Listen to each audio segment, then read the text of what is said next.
Hey guys, if you're just here for the part numbers so you can build one of these, head straight down to the description. I've got it all right there for you.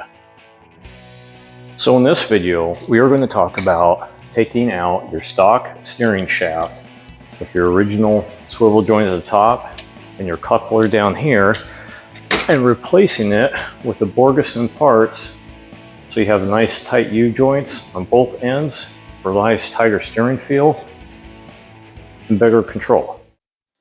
So what is this and why are we even looking at doing it? Let's take a look at the stock intermediate shaft. You have a rag joint down here on the steering box side, and then you've got this coupler on the top, which isn't too bad. This one's a hair bit loose, and that can go back to your steering wheel and see how sloppy you are. Same thing here. This is to get rid of some of that road feel from the tire up into your hand on the steering wheel. And while for cruising, this is kind of what you want. But if you're pushing your performance envelope, so to speak, you want more of a direct connection, which is just these nice Borgeson steering. And that is a nice tight feel on both the top and the bottom.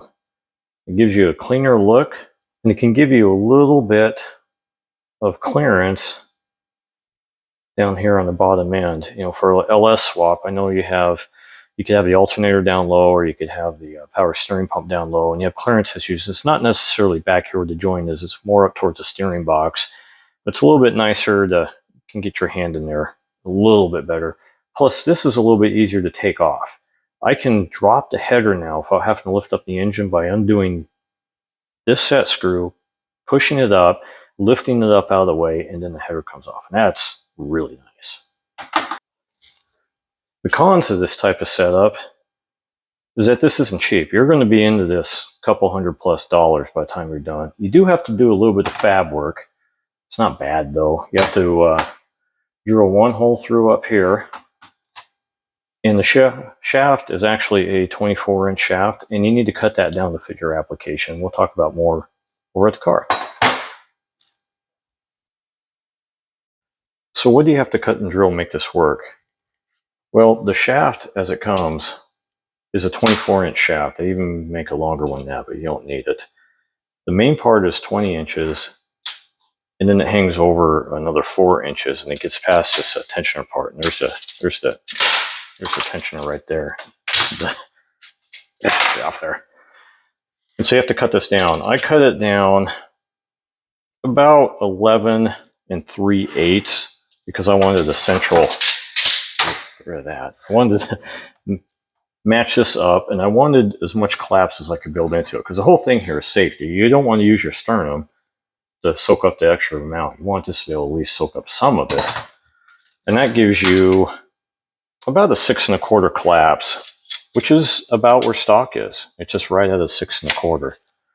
So to recap, you're going to have to cut off about 11 3/8. And I just used a hacksaw and a file to clean up the end and clean this up so that can slide in there a lot easier. Now there is one hole you have to drill up here, and it's for this set screw. That actually goes all the way in through and hits the other side.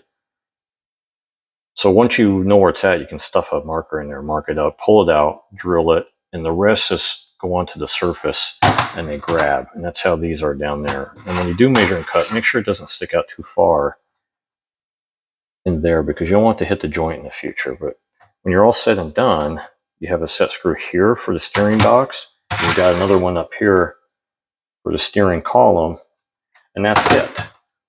It also comes with a set screw and a nice little rubber sealer thing that goes on it. That looks great, but my headers would just cook that off, and I have this off and on enough. I just left all that off.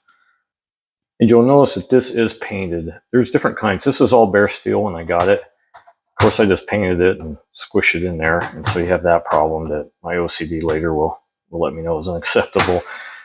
There also is stainless ends and even polished stainless ends. I found those at Jegs. Once again, part numbers are down in the description. Have at it.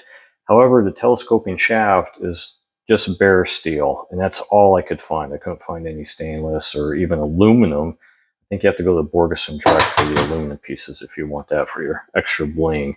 I just spray painted it a semi-gloss black, and away we went.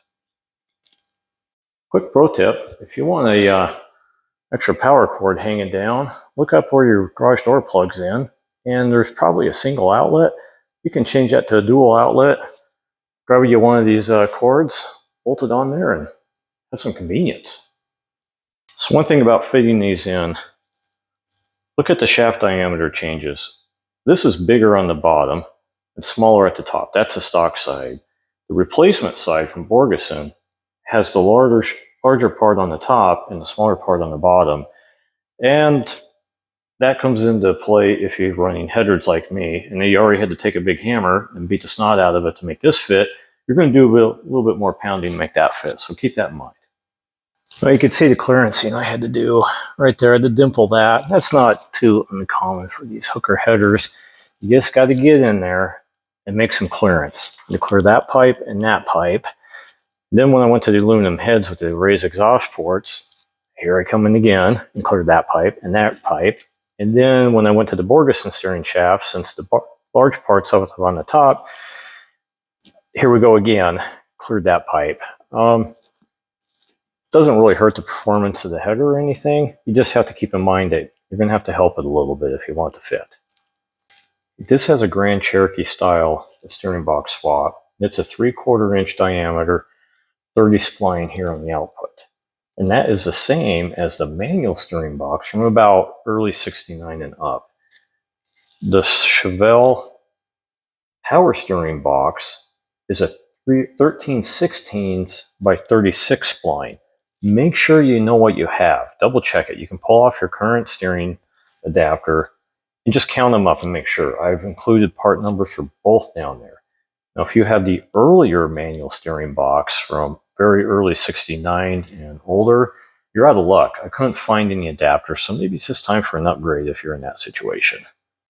The upper spline count is a 1 inch by 48 spline shaft. That is different from the truck shaft, but this is a very common shaft. People swapping steering columns all the way up some stuff out of the 80s, and it works. But double check so you know what you have. Once again, you can just pull out your intermediate shaft, the one we're replacing, and just count and make sure before you order any parts. So mounting this is really straightforward. You have these set screws, bolts. We'll put them somewhere where I'll lose them.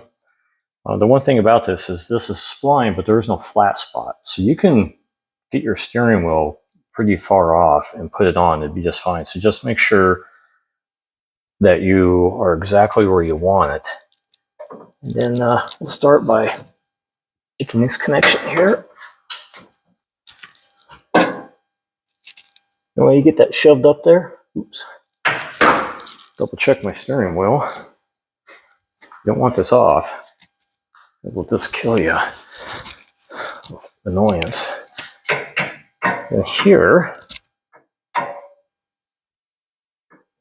now you have to extend it, and this is where moving that bolt really counts.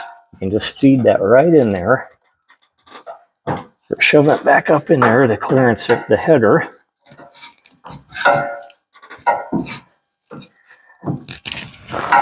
And then extend it right onto. I recommend once you get the top put in there, that you put a set screw in there and hold it in place. That way, as you're trying to push it down, and I may be off my steering. Once you push it down, you're just not yanking it right back off the column like I just did. Then I'll double check my steering wheel alignment. Drifted a little bit on me. If you want to be one spline off, it'll be maddening. All right, I've got the shaft set in there. I did have to tap on it, get the fit over the steering box splines, but that's okay. I think the harder it is to get on there, the more apt it's just going to fall off in your face. Probably the worst possible time of your life. All right, and so now I'm just putting in the set screw. Give those things a good reef, and you want to come back after driving around a little bit. You want to double check these set screws. They can back out a little bit, just depending on how the tolerance is when you put them in there. All right, and then these little nuts just go right on the set screws, and their job is to keep those things from backing out. Those are just little tiny 1/2-inch things, so you can crank on them down. And then I'm going to tighten up my upper control arm bolt, and I'm done. So would I do this again? Yeah, I think I would. It just gives you a little bit tighter feel. You get a little bit more feedback on the road, and it really complements the Grand Cherokee steering box setup. So yeah, to me, it was worth doing it. Once again, all the part numbers down in the description. Have at it. You have the bare steel, which I found at Summit, and then you've got the stainless steel and the polished stainless steel, which I found at Jags. And the aluminum pieces I can only find on Borgeson's website itself. I've got a link to their catalog also in the description. If any of this helped you out, give me a like, give me a subscribe. I've got more track days and all across stuff coming up. Thanks.